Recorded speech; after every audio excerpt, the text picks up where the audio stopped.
Sorry বাবু, আমি গতকালকে বাসায় এসে টায়ার্ড হয়ে একদম ঘুমাই গেছি। বাসায় এসে ঘুমাই গেছি। তোমাকে যেটা ফোন দিয়ে বলবো সেটাও বলতে পারি নাই। আম সরি বাবু, রাগ করেন, আমি বললাম তো বাসায় এসে ঘুমাই গেছি, সরি। আরে ভাই তুমি কেন বুঝছো না? ফোনটা আমার হাতের কাছে ছিল না। ফোনটা আমার হাতের কাছে থাকলে আমি অবশ্যই তোমার ফোন ধরতাম। তুমি কি বলো তোমার ফোন আমি ধরতাম না? কি যে বলো, আমার হাতের কাছে ছিল না। বিশ্বাস করো বাবু, বিশ্বাস করো, ফোনটা আমার হাতের কাছে ছিল না। তুমি কেন আমাকে বিশ্বাস করো না? তুমি কি আমাকে সন্দেহ করো? সারাক্ষণ আমার মাথায় অনেক প্রেশার থাকে, তুমি আমাকে তার উপর প্রেশার দিচ্ছ।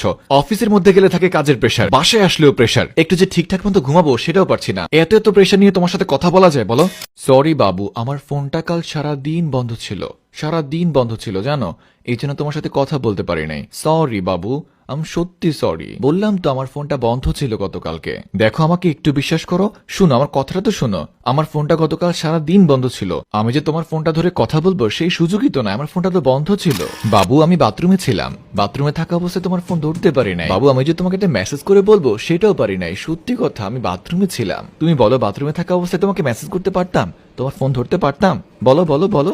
দেখো বাবু, আমার মাথায় প্রচুর পড়াশোনার চাপ।